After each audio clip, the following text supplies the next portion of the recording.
I tell every builder that I interview with, my target demographic is builders that are building less than 150 units a year. Once you get to 150 units a year, You're big enough. I am Yeah. going to personally fire myself. We're going to go get lunch. We're going to shake hands and part ways as friends because you guys no longer need my services. I'll help you put a team in place, and we're going to go part ways as friends.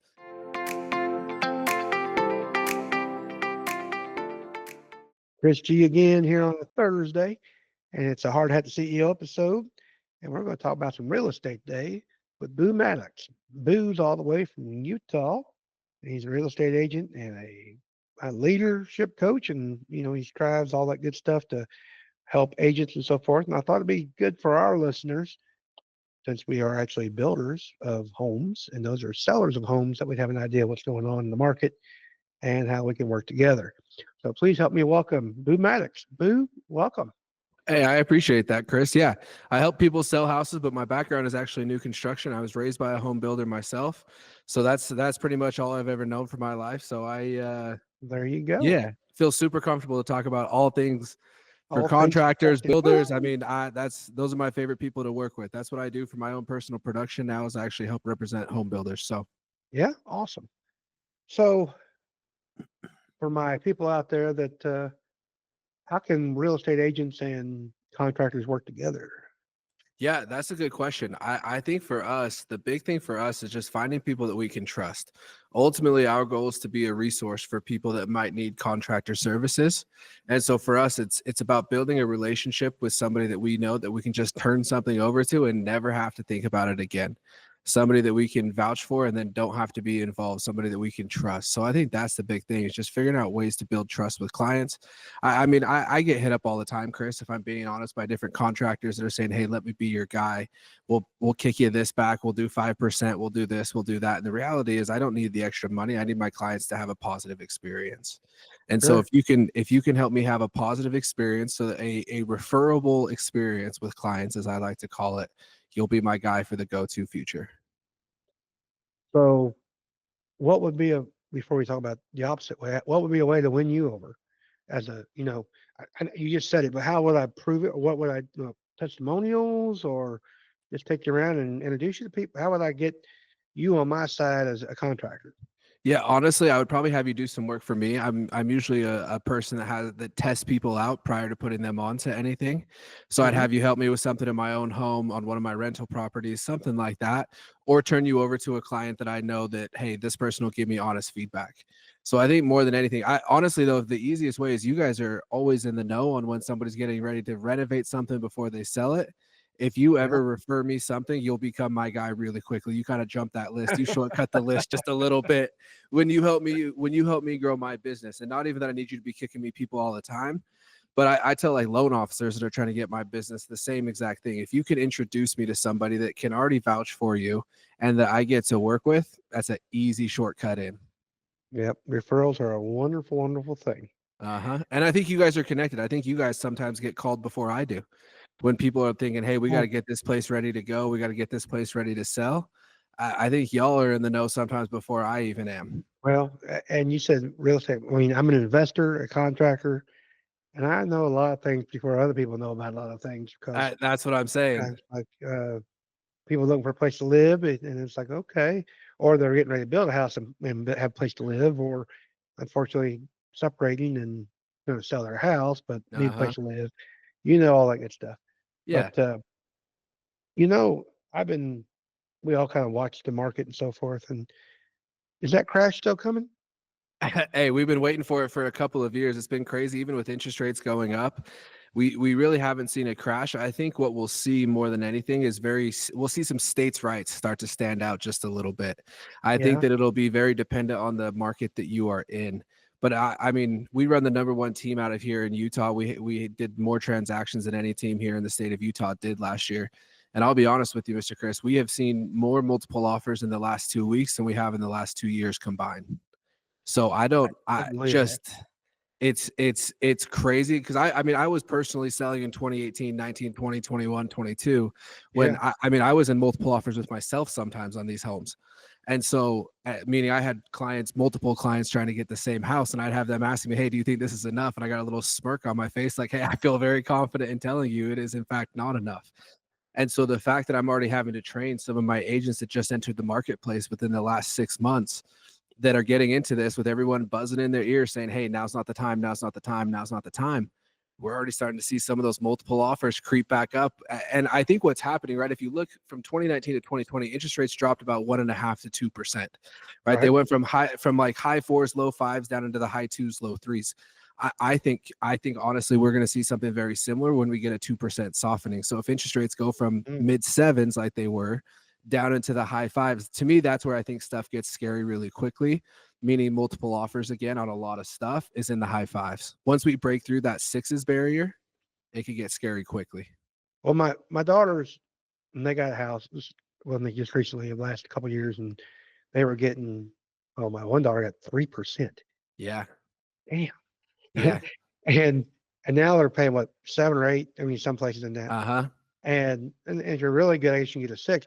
I remember when we were tickled to death, my wife and I, when we got like a 7, Uh-huh. and then we refinanced and got down like, I think it was 6, 5.5, 6, and we were just like, whoa. Yeah, we're staying here for forever. Yeah. So yeah. it's all perspective, obviously, and even though people might compare it to a couple of years ago, we're still in the good market for it's reasonable. You know, the banks have to make money too, and down there 3%, that's No, and it feels really bass backwards, I think, to a lot of yeah, people. Because at least in our marketplace right now, it's still a seller's market, meaning the amount of inventory that we have available to the market puts us firmly into a seller's market, but sellers are having to offer some juicy concessions to get people off of the fence.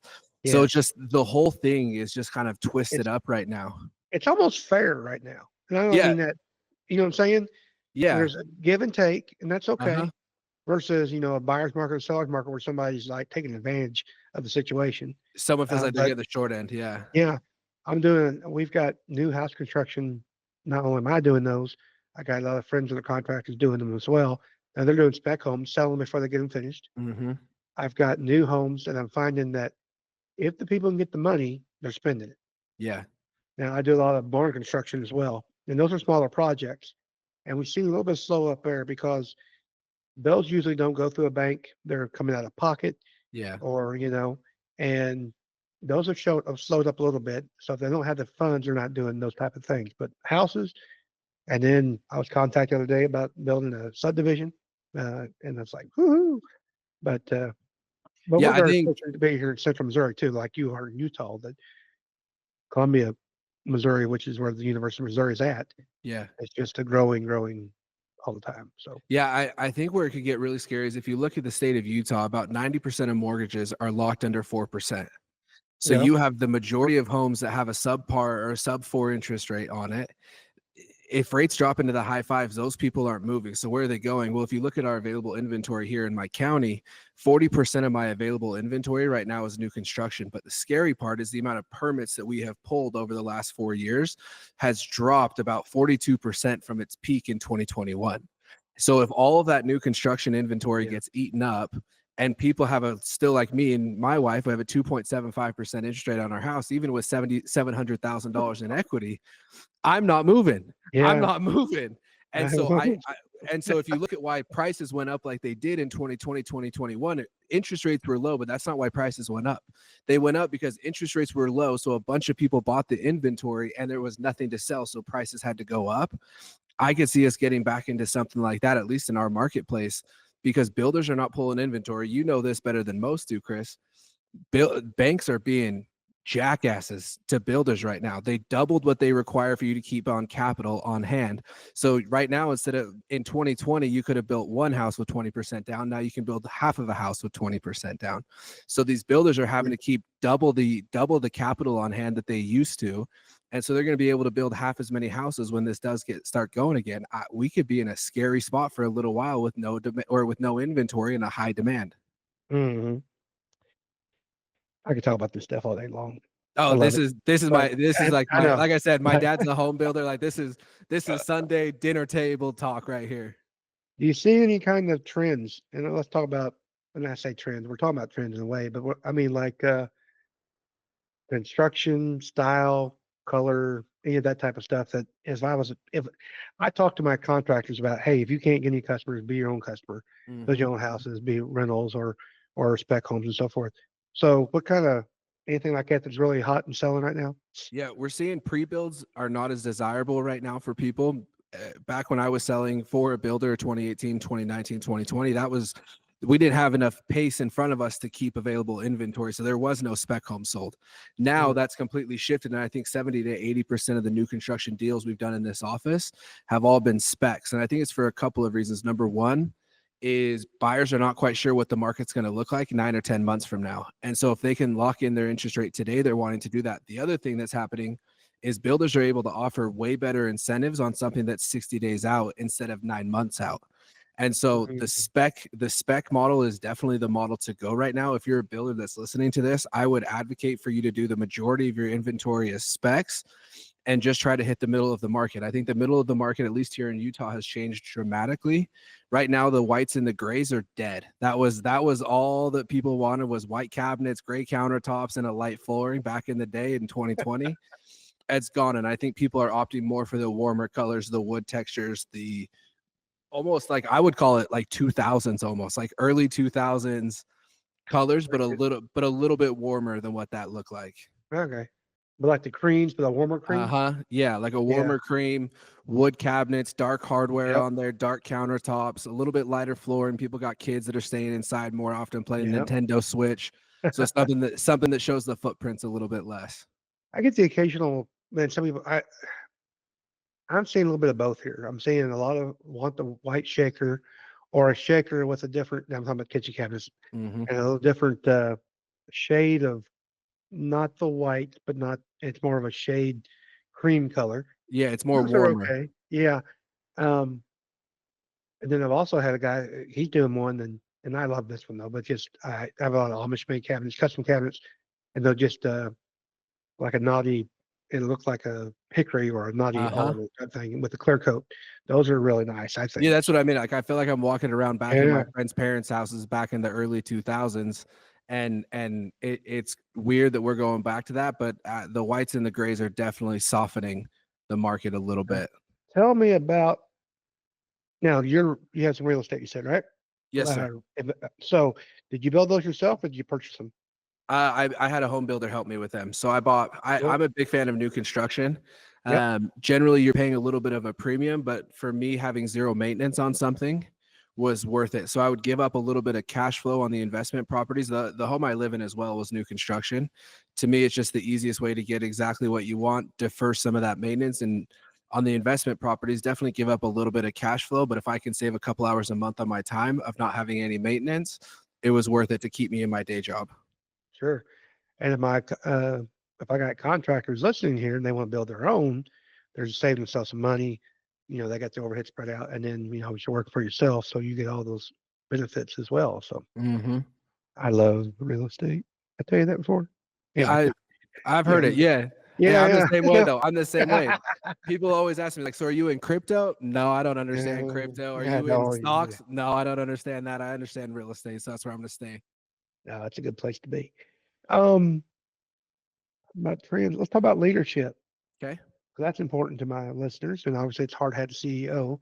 So you have agents under you? Yes, sir. I have about 65 agents that we've recruited in the last 12 months. Is that all? Yeah. It was a Wow. slow 12 months. We'll ramp it up this year for you. You Have me do back that. on All in right. a year. Have me Heck back yes, on in buddy. a year. We'll have a different conversation. How do you lead, or how do you, I guess, manage all those people? Yeah, I think what I have learned is that there's certain things that you can hire and there's certain things you can train.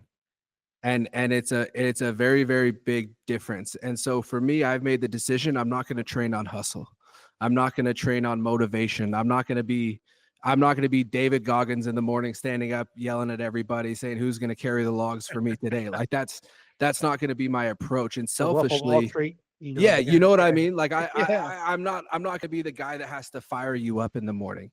If I have to fire you up in the morning, go find a different spot because this isn't the place. It's not that. The Yeah. Okay. No, the minute that I have to train you on motivation instead of actually how do you go and sit across from somebody face to face and say, Mr. G, let me explain to you how I'm going to sell your house for more money and at a better time frame than anybody else.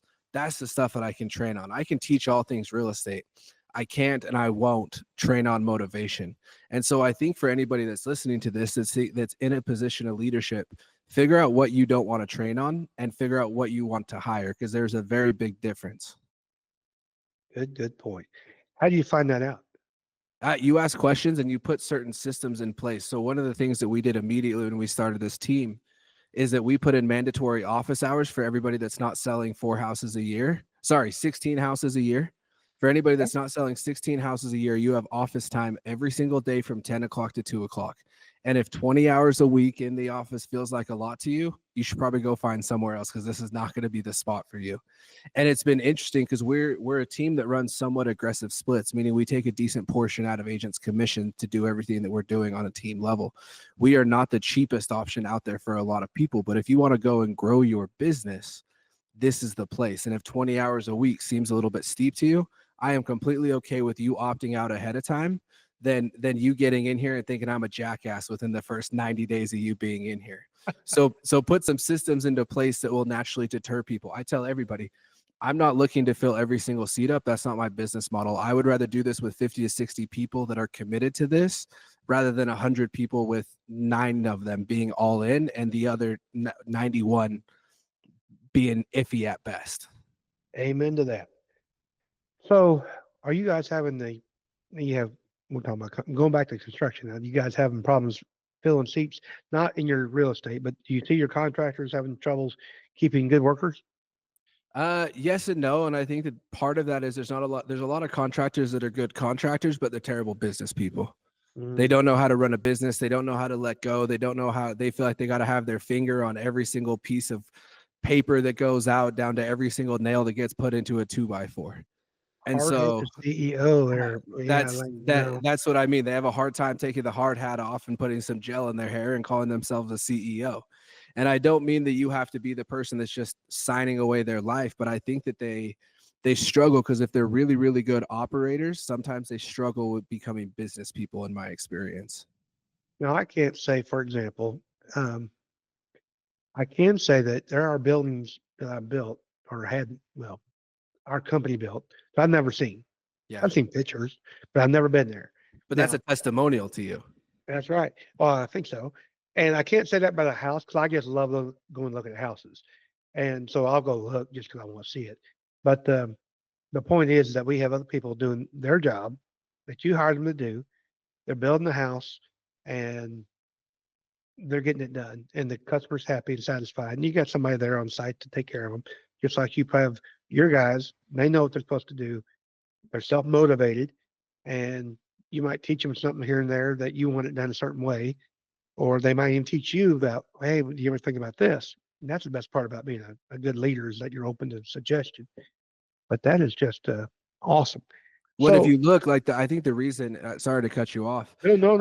I think the reason, if you look like some of these HVAC companies, some of these framing companies, these concrete companies, if they can actually get up to the point where they are operating, not just doing a couple jobs here and there, but where they are actually operating, when they go to sell, their multiples are high. Like they're selling at a 7 to a 9 to a 10x multiplier, because I think that there are so few construction companies that actually run like companies, that there are groups of people that are willing to spend tens of millions of dollars to purchase the ones that are actually operating. Oh, yeah. Where you're located, what's the population roughly In Utah, we have about 3.2 million people in the state? in the state. Well, I know it's a smaller state. Yeah. It tickles me. But Uh-huh. no, but here, here in well, St. Louis and Kansas City are huge, comparatively speaking. But we have, I don't know, 400,000 here just in St. Louis or Columbia. But we incorporate a lot of stuff. And if you look at the state, it's all there. But I was just curious, 65, is that, are you considered a large real estate agent? I mean, that seems like a lot of agents. Yeah, we are probably the largest team in the state. We have 3.5 offices. We just opened up a satellite office about 4 hours south of here. So we have a total of about 180 real estate agents. My office specifically in Utah County has 65. We started with 4 last year. Awesome. Are you, I know you got a satellite office. Are you going to, is your goal, what is your goals, I guess? What's your goal as a business owner? So my personal goal is I do want to have, I feel like there's not really a good avenue for smaller home builders that don't have their own in-house sales team. Yeah. I want to step in and become the go-to person for all of these builder developers. I think that there's so few agents that actually understand the nuance is too soft of a word, but let's use it for the time being. The nuance Sure. that comes with selling new construction. Sometimes these agents don't understand that, hey, if you want me to sell 3 townhomes in a month instead of 6 townhomes in a month, my pricing has to be entirely different. And they don't understand that, hey, if I can turn my money twice in a year instead of 1.5 times per year, even Yep. if I make less money on the 2 times on each individual transaction, if you turn it twice in a year, you're making more money overall. I'm just turning and burning, really, just going right Uh-huh. to it. Yeah. Uh-huh. Yeah, and then for me, like I think that real estate is a archaic industry. If you look according to the National Association of Realtors, the average real estate agent is a 62-year-old white woman. And if you look in my office, I'm 31, I turned 32 here in a month. I'm kind of the Yeah. old guy in here. And so for me, this is kind of a legacy project, if you want to call it that, where I want to be able to look back in 5 or 10 years, whatever I'm doing, wherever I'm at, and say, hey, a lot of the top producers that are operating in Utah's real estate market got Hmm. their start in my office. Awesome. My mom's retired real estate, and she's 72. I shouldn't say that out loud. But anyway, she's retired, and the other day I was very fortunate that I had a gentleman. He actually owns the real estate. He wants to join, and that's build the subdivision. And I thought this would be wonderful. And I've done subdivision before, but for myself. But this one, and I let her sell it. But since she's retired, and that works out great. And the market, like you said, is going gangbusters. So, well, I'm just amazed by the market, really. It's a weird one. It's I just fascinating to sit back and watch it. Do you see a lot of new homeowners? Yeah.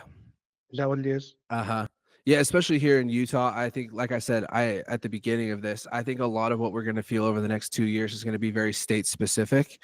So Yeah. Utah has a lot of young families. Like I come from, I'm the oldest of 6 kids, and I'm not the weird one here. We go out of state, and people are like, are all of these brothers and sisters your brothers and sisters? Yeah. Okay. How many moms do you have? Just one mom. We Just got, one mom. yeah, just one mom. And so you see that, like now I have 4 kids, and I'm the weird one for not having 6 or 7.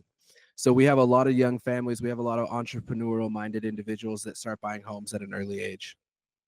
Well, I have Amish workers for me, and Junior, one of my guys, he's got uh, 17 siblings. Uh-huh. And I said, and he's not the oldest either. I said, Junior, you know why they call you Junior? He said, no. I said, because they run out of names. So, That's all they had left by they got to number yeah, right. 16. Yeah. Um, and that is awesome.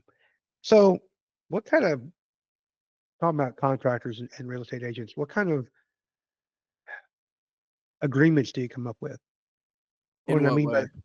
like on a you talking about building, and do they give discounts? Like, hey man, I'm going to give you a discount, and then you give me a discount. We work together that way. Do you do joint ventures? Do you, when you're building maybe spec homes, for example, and you're wanting to just turn them out, like you said, you build them and you build them as fast as you can with quality, and I'll sell them as fast as I can with good morals, I guess. Yeah. Is that, Above board. yeah? Is that kind of how does that negotiation work out? I guess. Yeah, I think if I was you, I would not want to partner with any real estate agents. The majority of I would do it case by case basis. The Yeah. majority of real estate agents are not good business people either. I know I talked some trash on contractors saying they're not good business people. I will turn right back around. There's 4 fingers pointing back at me when I'm pointing one at you. Most real estate agents absolutely suck at running a business. So I would find somebody that is very, very good at selling, somebody that's very, very good at marketing. The name of the game right now when it comes to moving new construction is moving any real estate in general is how can I get the most eyes on this possible. So I would Uh, find somebody that's good at that, not necessarily somebody that's good at JV. So like I have a deal right now where I'm bringing them the builder some lots. I won't yeah. JV on them. I'll just take my commission for selling them the lots, and then I will help them sell the homes once they build. Gotcha. That's fine. That's just what I'm asking. So if I'm a contractor and my wife doesn't have a job, but she thinks she'd like to be a real estate agent, go get her license and then let her do it, or are you better off just getting somebody that's? I have my opinion, but Yeah, let I me want let your me let expert me opinion let me there. flip that around. If I'm really good at selling houses and my wife doesn't know how to build one, so I have her come in and build one, Good Yeah, idea, bad practice. exactly. And I But think that I my say that, argument would be, but I think it would be the same. I think if this is 2020 and all you got to do is put a sign up on the in front of the house and all you got to yeah, do is put it up on the MLS, yeah, it's a little bit different market. But right now where there's a lot of negotiations, there's a lot that goes into it. I would go and find a really, really well established team. I think teams are better than brokerages right now.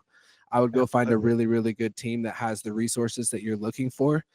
A lot of people do it, I think, for cost savings. So they're thinking, hey, I'm going to pay Boo's dumb 2% where I Well, could yeah, just, yeah, where I could just put my wife in there and just collect all of it. I think it costs you more not money in the worth it. long run. I think, I and agree. Mm-mm. well, and I've never been to marriage counseling, but I can't imagine that's cheap either. Oh, years ago, that's a good point. Well, years ago when I was young and dumb, I guess, in 2003, I went and got my broker's license. And it became very clear to me that that is something I don't want to do. Yeah. I don't want the, somehow me taking that test, I'm more responsible and smarter than everybody else according to the law. Hmm. And I don't need that. Yeah. I let it go back and you have people, and then we're talking about, the hard headed CEO. You hire people that knows what they're doing. You pay them fairly, and it all works out at the end. Yeah. Well, and I think that what, like we said earlier, I think what contractors struggle with is doing what they're really, really good at. And in their opinion, what they're really good at is swinging a hammer. And that's not true. They're probably better at producing business than they are at swinging a hammer. They're probably better at running systems than they are at swinging a hammer. And I think that the majority of builders would be better off to stay home builders that rather than trying to sell up until they get to a certain point and they can hire it in-house. For us in Utah, Sure. I tell every builder that I interview with, my target demographic is builders that are building less than 150 units a year.